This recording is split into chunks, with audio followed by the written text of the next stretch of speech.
I love calendars. I do. But I hold on them for years and then I never know what to do with them.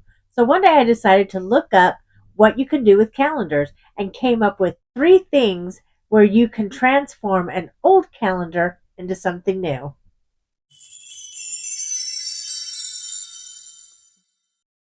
Hi, I'm Elise, and welcome to another Kind of Crafty. On this channel, my sister Danielle and I like to share fun, easy, simple crafts that anyone could do.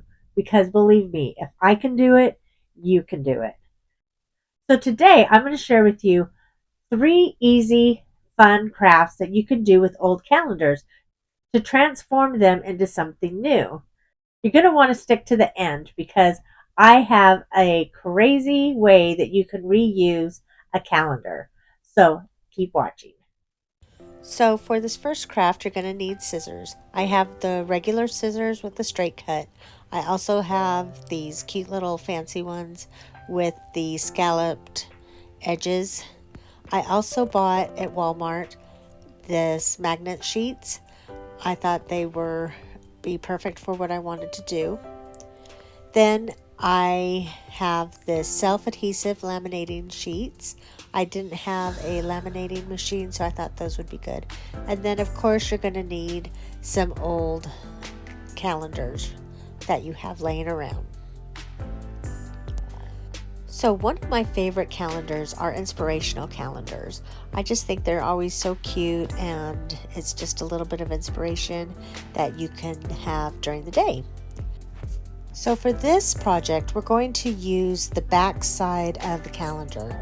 They always have just a small picture of each month so you can see what you're looking at. And I just thought this is perfect size for a magnet. So I'm just cutting them up right now.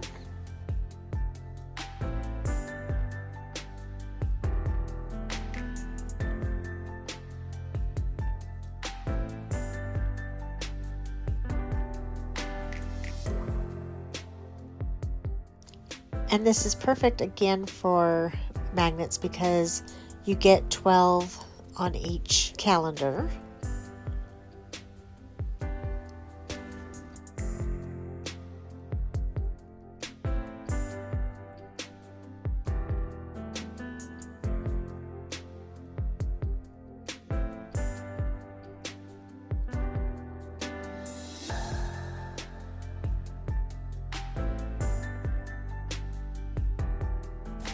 So once I got them all cut up, I decided what I wanted to do, and that's why I have the fancy scissors, is I wanted to do something a little bit different than just having them squared. So to trim them off, I was going, instead of just taking the straight scissors, I decided to use these fancy scissors to kind of scallop the edges to just give a little bit more character to each of the separate magnets. Make them a little more fancy and fun.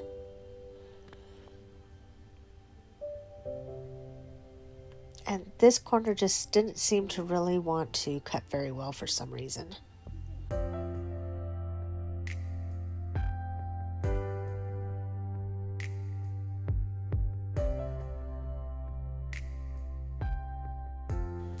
So once I got them all cut and trimmed, it was time for the lamination. So I got the self-adhesive laminating sheets.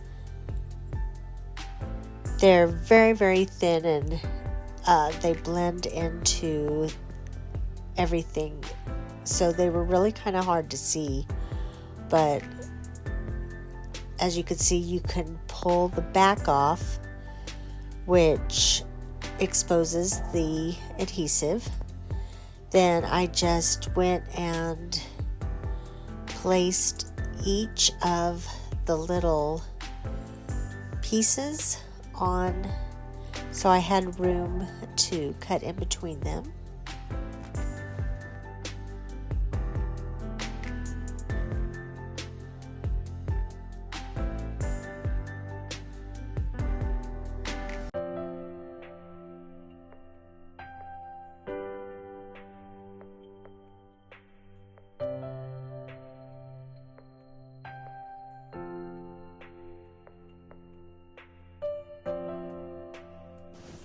As you can see there, I didn't leave much room, but I did leave enough to be able to cut in between them without having any problems. And then I just trimmed the main edges so it was a little easier to work with.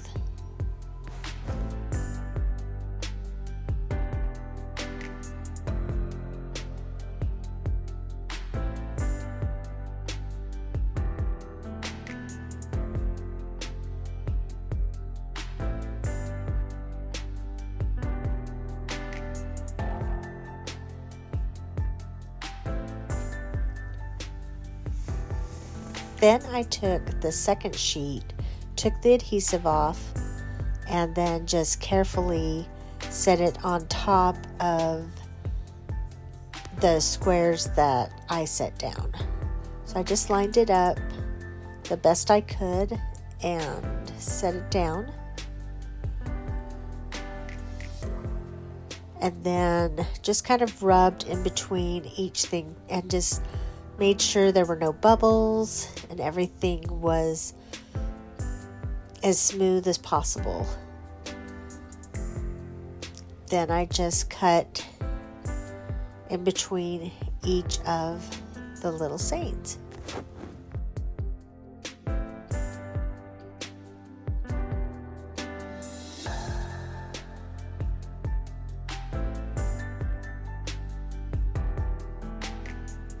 And as I cut them, I did trim them down just a little bit.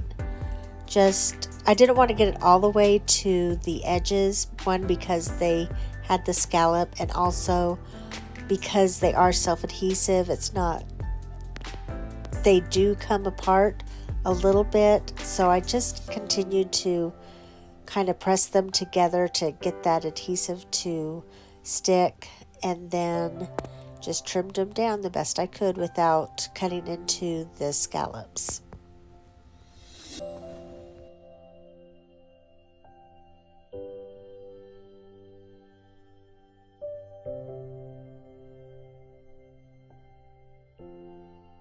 So once I got all of those done, I grabbed the magnetic sheet, and I really liked this. It had a waxy paper on the back to cover up the adhesive, and it was so thin and flexible that it was easy to cut. And here I'm just showing you the adhesive, and that the adhesive was very sticky.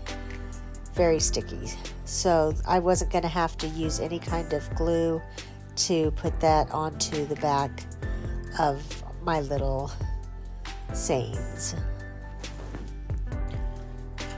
So all I had to do is measure out how wide I wanted the strips of magnet to be, because I was just going to be placing them just one small strip at the top of each of the squares, each of the little sayings. So it was very easy to cut out. I know it doesn't look like it was, but it was actually really easy to just cut little strips of this magnet.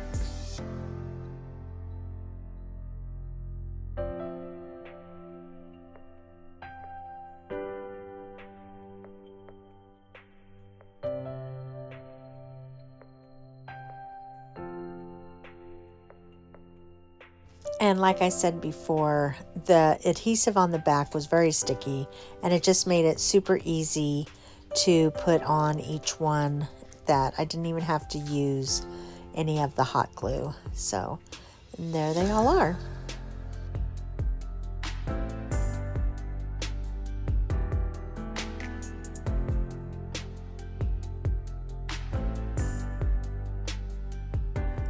They're perfect little inspirational thoughts that you can put on your refrigerator or in your room, your office desk, any place that you may need a little inspiration.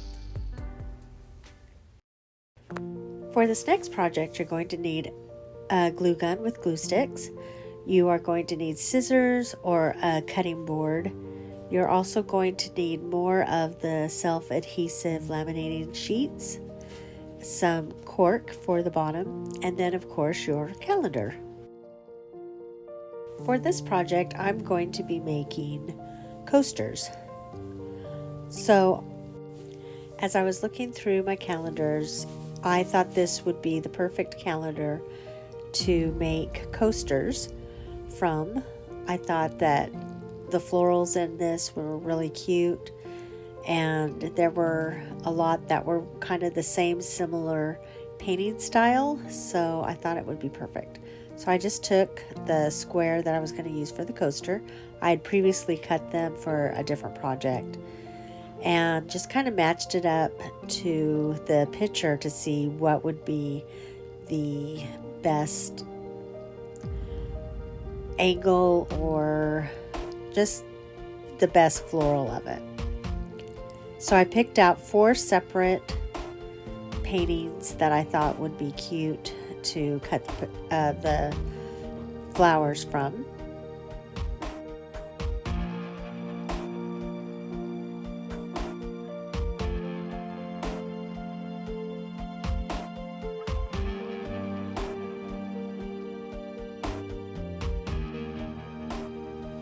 And instead of like measuring each piece out, I just took the square of the cork and just did an outline of where to cut, because I knew I was going to probably have to trim it down a little, so I thought I would be cutting that ink out, but I went ahead and set it on the picture just so I would know where would be the best angle, the best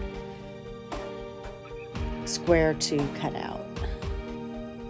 So I did cut a couple of different spots on each of the pictures just so I would have a second one just in case I messed up, or if I thought one was a little better than the other. And then to make things easier, I took my cutting board, lined it up, easy breezy, slid it down, and it was sliced. It was cut. Slid it on over.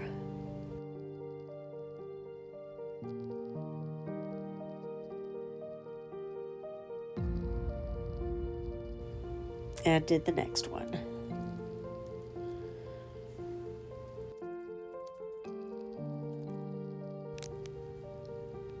To be honest, I don't know why I don't use this cutting board more often. It just makes things so easier.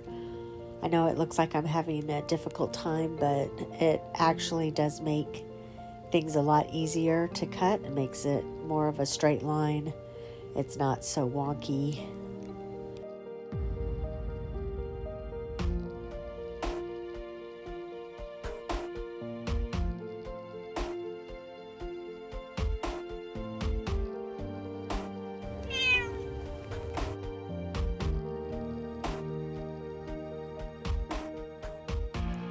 So here they are all cut out. You'll notice that I don't have the purple flowers. They just didn't look right once I got it cut out. There wasn't really a good angle, but you can see it here, and you can always use these to do magnets. So now you're going to take the self-adhesive again like you did in the first project, but instead of using 2 pieces, you're only going to use 1 just to go on the one side, because we're going to be gluing the other side onto the cork board. I'm just brushing off all the lint or cat hair that could be on it.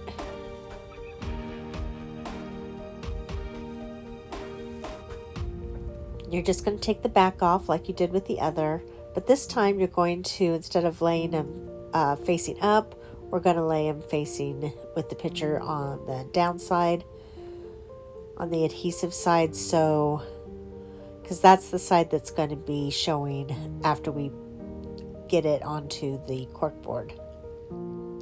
And for some reason, the way I laid them down were wonky, and I just couldn't get that 4th one down without covering up one of the other ones. So I just went ahead and cut out the 3, and then I was going to put that 4th piece on a separate piece of the laminate. And as I was cutting them, I also was trimming them up a little bit as well. Sorry I got out of the frame there, but I was trying to get as much of that excess off. And different from the magnets, I did try and get them as close to the picture as possible because I didn't need any overhang. I just needed it to cover the picture since it was just one side that we were worried about.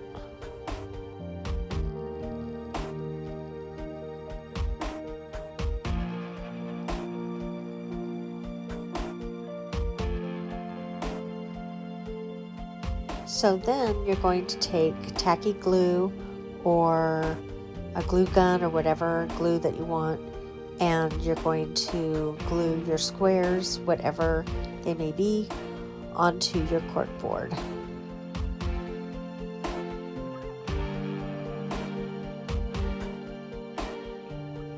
As you can see, this was a brand new bottle, so I had to cut that top off.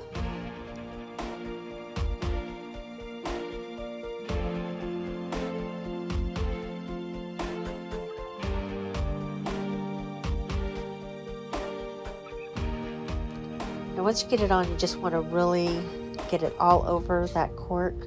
Make sure you get like all the different corners, make it nice and smooth, and then just place it on there.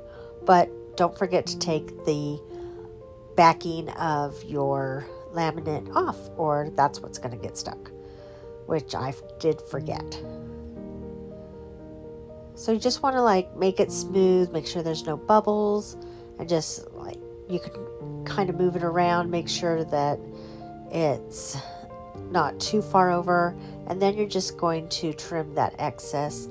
And I did find that doing it on the back side instead of the front side, it was a little easier to get close to the edge of your cork board.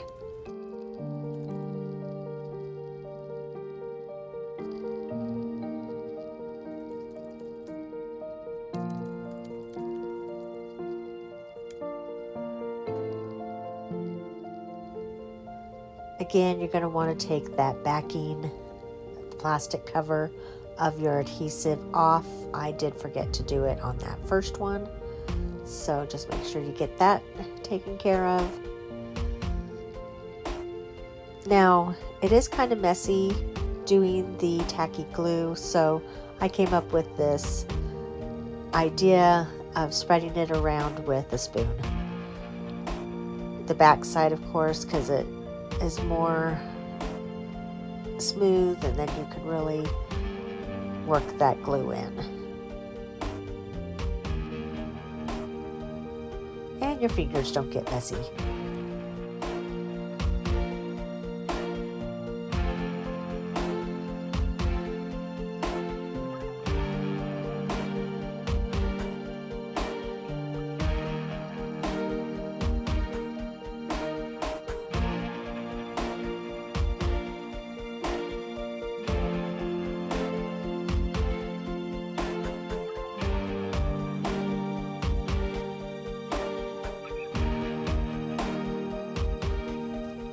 So with the next two pictures that I was putting on the cork, I was curious about the difference between using a hot glue gun and the tacky glue. So as you can see, I did the next two with the hot glue gun to see which actually worked better.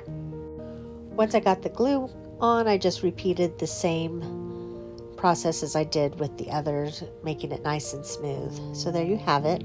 Two with the tacky glue, and then two with the hot glue. I did find that I liked the tacky glue a little better. The hot glue made it kind of bumpy, and I couldn't get it quite as even on the edges as I did with the tacky glue. So for me, I think with this kind of project, the tacky glue does work a little better than using the hot glue. It stuck really well, and I got it all the way to the edges, and it didn't really come up.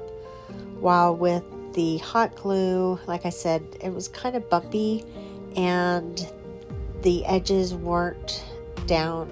I couldn't get the edges down as well as I could with the tacky glue. For my third project, I have a frame from the Dollar Tree. Then I also got this paint. It's a kind of a glittery, sparkly paint from the Dollar Tree. And then these cute little gems I also got from the Dollar Tree. You're going to need a glue gun with glue sticks, scissors, and of course, your calendar. As you can tell by now, I really love inspirational calendars. So when I saw this particular month's saying, I had to make a sign for it. Nope, it's not that one. It's not that one. There it is. You sparkle and shine.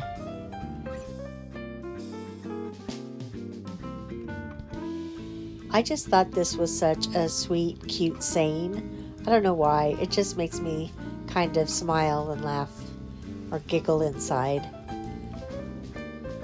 So, of course, the first thing we need to do is cut the picture or saying out of the calendar.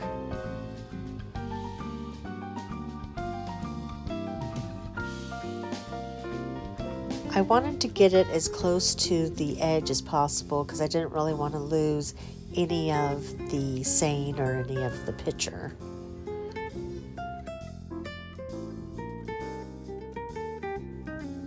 So the frame is an 8x10 frame. So using the ruler on my mat, I just marked out 8x10. The calendar is 12x12. So I went in 2 inches, made a mark, and then another 2 inches, made a mark, and then from the top or to the bottom, I made a mark on the inch.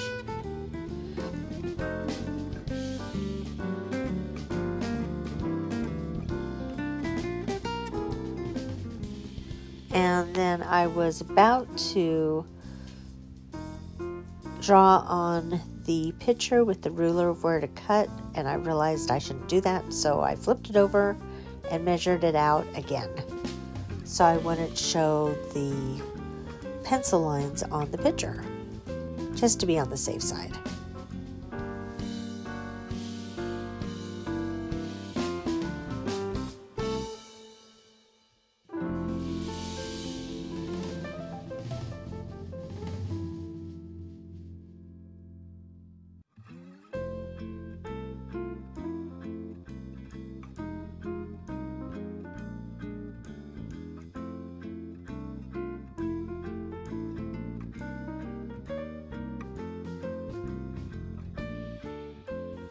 Once I got everything measured out, I used my head, and instead of cutting with regular scissors, I pulled out my cutting board again to cut the sign to the measurements that I needed.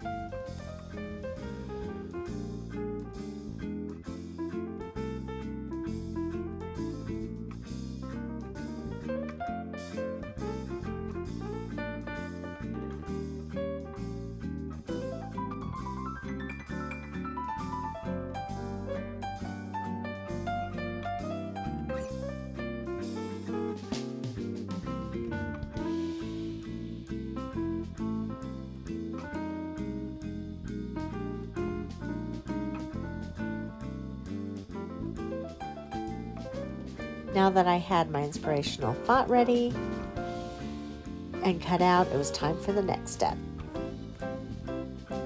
So here I have a simple frame from the Dollar Tree, an 8x10, and I'm just going to first take the backing off and everything so it'll be easier to paint and it won't get the glass all messed up.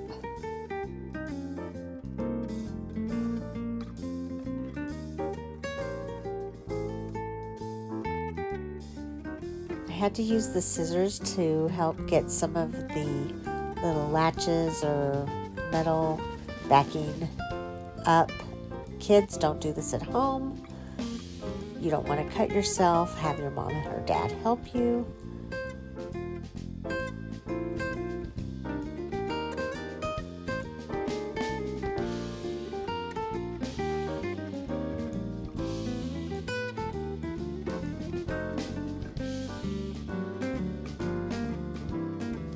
So I'm using the same white paint that I got from the Dollar Tree. It's, I believe, a water-based paint. And just put it on a plate like I normally did and grabbed a sponge brush and just started painting.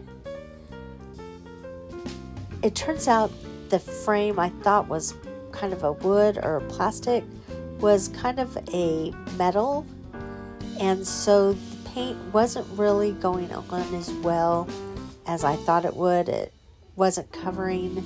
It left a lot of streaks with the foam brush, so you will see I start using like an actual paintbrush to help brush it on. But I first use this sponge brush. Once I got it all covered on the outside, on the inside, on the top, I just didn't like how it looked, so I grabbed just a regular paintbrush and I started doing that to help that get on a little thicker. I actually had to do like 3 or 4 layers because it just wasn't covering up the frame like I thought it would or that I wanted it to. Then, since it was so thick in paint, I let it dry overnight. And then the next day, after I let it dry and I got home from work, I went in to finish the project and discovered that the paint was peeling off the frame. It wasn't sticking whatsoever.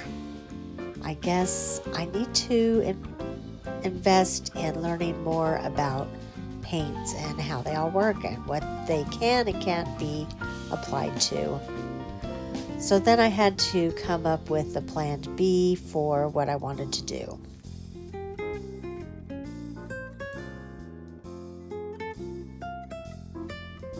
So I cleaned up the frame, took all the paint off of it. There was still a little bit stuck in the corners, but basically it was completely cleaned again. Well, it came with a small mat that went around, and so I thought, oh, I could use that for kind of what I wanted to do. So I took the little back off because I didn't really like how they were raised and it wasn't going to work with what my plan was. So I took those off and I decided, instead of painting the frame, because my original plan was to paint the frame white and then put the glitter paint over the top of it. So since it was already white, my plan was just to use the glitter paint on top of this small matting that came with the frame.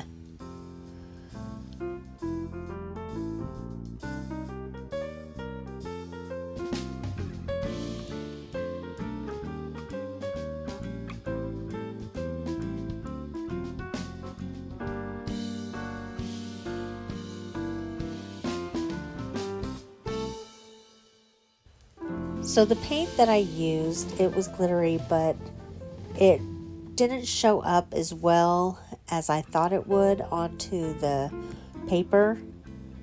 So I ended up, after painting it the first time, I did have to let it dry, and then I had to repaint it over again just to help make the glitter show up, but even then it was a little hard. So while it was drying, I went ahead and went to the next part of my sign, and I wanted to have just a little bit more shine or sparkle to the sign. So I found these jewels at the Dollar Tree and I decided to use them onto my sign, just a little bit of sparkle here and there.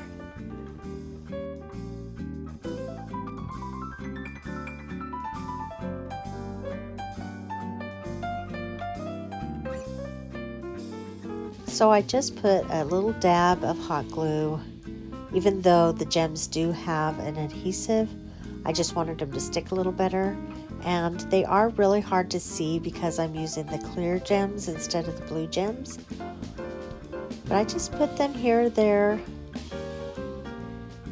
just to make it a little bit more fun, a little bit more sparkle.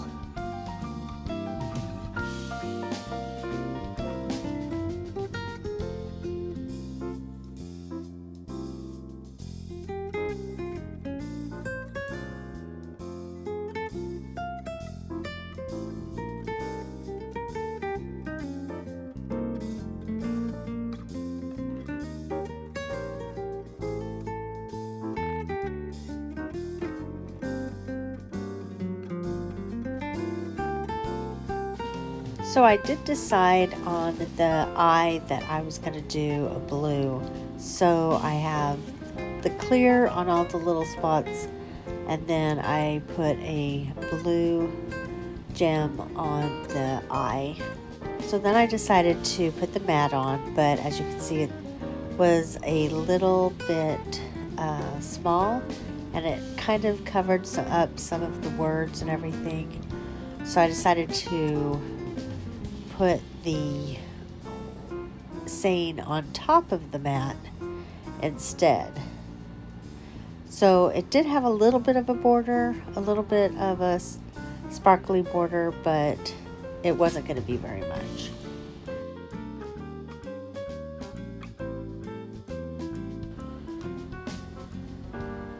So to keep the saying or picture from sliding around on the mat, I used this double-sided Scotch tape just to hold it in place. And I just put a little piece on the top and the bottom and the sides, and then put it on the mat.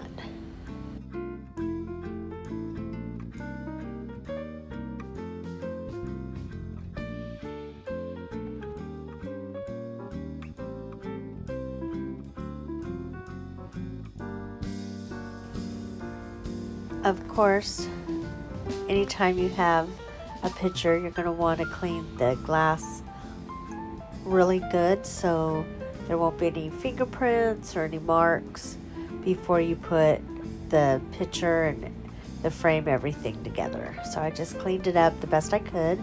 Tried not to touch it too much with my fingers so it wouldn't get smudges and fingerprints on it.